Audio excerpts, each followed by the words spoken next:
Tere sõbrad, hõbekunn siin ja vaatame, mis väärismetallid meil teinud on ja jutustame natuke, pole pikalt jutustanud. Täna siis väike Seiko tšekk ja nagu ikka, lõunane aeg ja vaatame. Hetke seisuga siis hõbeda 1 untsi hind 55 eurot ja 50 senti. 1 unts kulda 3550 eurot. Ja kulla ja hõbeda skaala hetke seisuga on 64. Ehk siis, et osta 1 untsi kulda, on vaja 64 untsi hõbedat. See on selline nii ja naa skaala, et hetkel võib vaikselt osta mõlemat kulda ja hõbedat. Aga pigem vaataks isegi natuke rohkem kulla poole. Aga mis uut siis? Vaatame. Et ostsin siis sellise uue väikse kangikese, 100 grammi, 999 puhas hõbe, European Mint. Mingi Euroopa mündifirma mingi. Igastahes sai selline soetatud siis. Aga ilmselt teid huvitab, mis siis või miks need metallid siis langenud on viimase siin kuu jooksul. Või tegelikult võib-olla isegi natuke pikemalt, aga nad on pendeldanud seal edasi-tagasi. Aga nüüd siis järsku on kukkunud või langenud üsna kõvasti. Ühesõnaga, mina seda ei tea. Aga vaatame üle asju, et see tundub kuidagi väga-väga kahtlane. Sellepärast, et Ameerika riigivõlg on triljonites ja teiseks anti ju tänu sõjale, vaata jälle pandi rahamasinad tööle seal hullemini, et prinditi jõhkralt paberraha juurde, mis tekitab inflatsiooni, kõik asjad lähevad kallimaks, aga väärismetallid langevad. Kuidas see võimalik on? Ja teiseks veel Ameerika on sõjas ja paljud muud riigid üle maailma on sõjas. Ja väärismetallid langevad, mis pole üldse nagu reaalne. Et ise krüptoga ei tegele, aga inimesed räägivad, et krüpto langeb. Aktsiaturul mingi väga-väga sus teemana, mingi aktsiad tõusevad, vaata. Tõusevad. Ja nüüd järsku täna, eile, järsku langevad. Aga samamoodi hõbe ja kuld langevad. Midagi väga-väga imelik on toimus. Ühesõnaga, kes mu eelmist videot vaatas, siis ma vist rääkisin tolles videos aktsiatest, et ma müüsin oma aktsiad maha ja blä. Ja tegelikult selles osas ma natuke puudutan ka seda teemat. Et võimatu on turgu ajastada. Et kui te tunnete, et nüüd on õige aeg müüa, siis müüge. Kui te tunnete, et peaks veel ootama, siis oodake. Väärismetallid on alati pikaajaline investeering.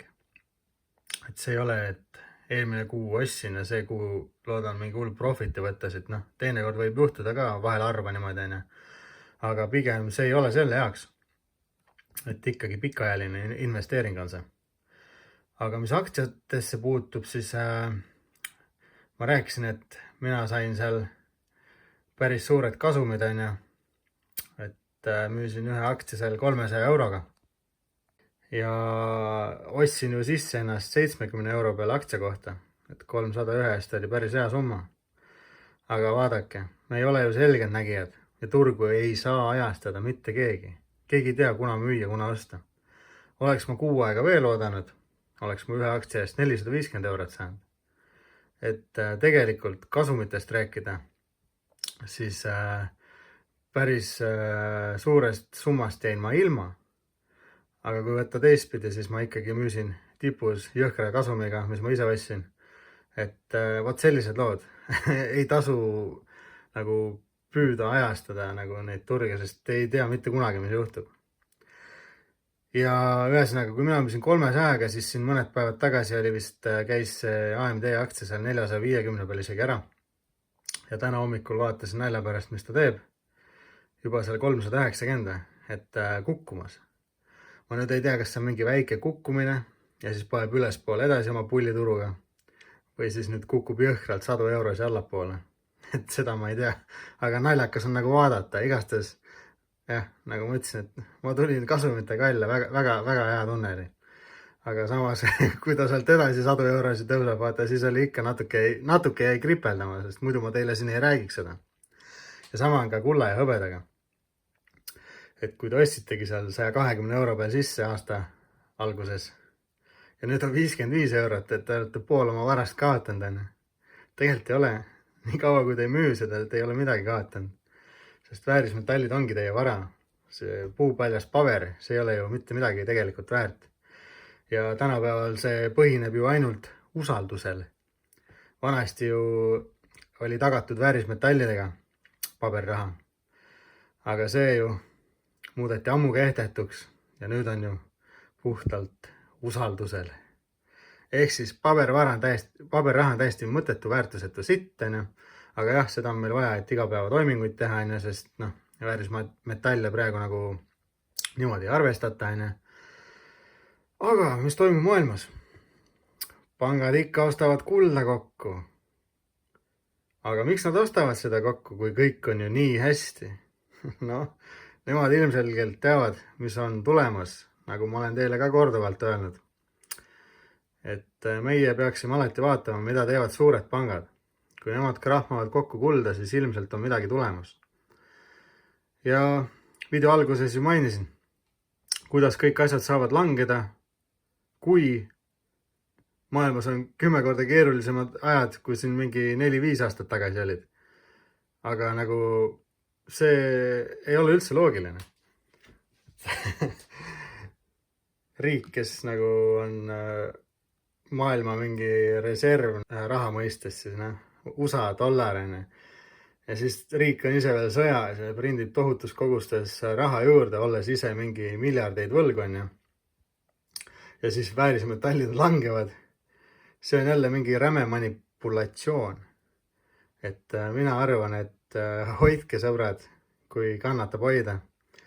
Et ma arvan, et pulliturg ei ole läbi ja ma arvan, et see läheb meil mõni hetk nüüd hakkab üles ka minema.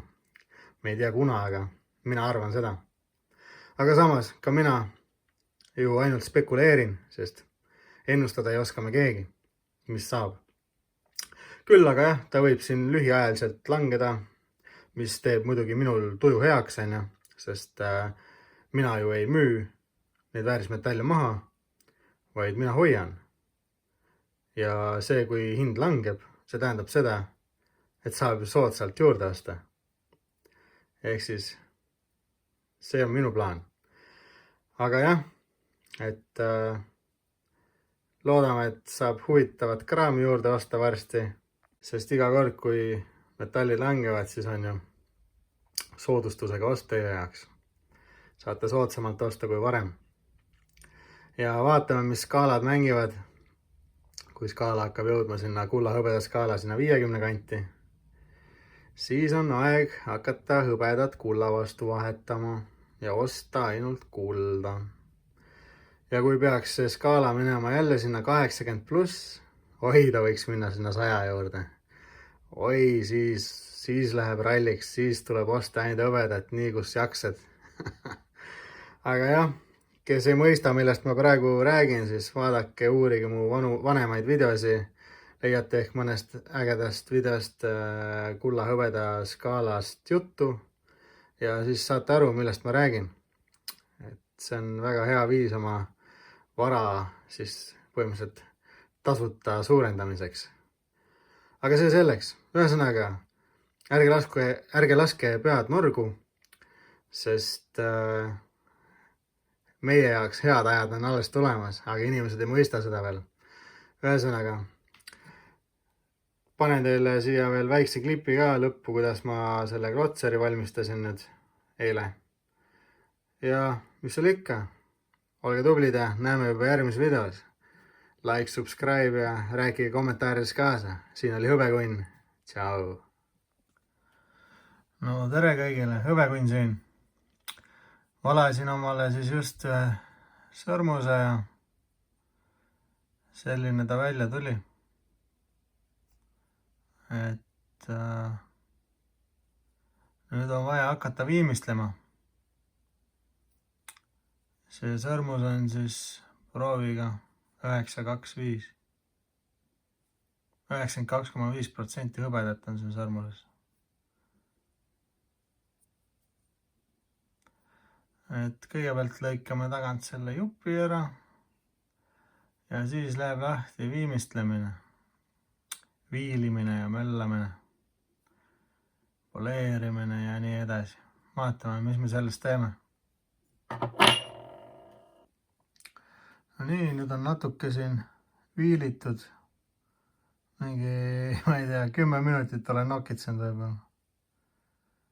Ja juba päris äge tegelikult. Jumala omapärane, kui praegu üle poleerida. Eks jumala äge selline. Aga ei, ma ei tea, ma vaatan, mis ma teen. Ma mõtlen. No nii, natuke on jälle liifitud ja hetkel siis näeb selline välja. Et põhimõtteliselt veits liifida veel vaja ja poleerida ja siis läigib nagu prillikivi. No nii, 2 tundi hiljem selline klotser valmis siis.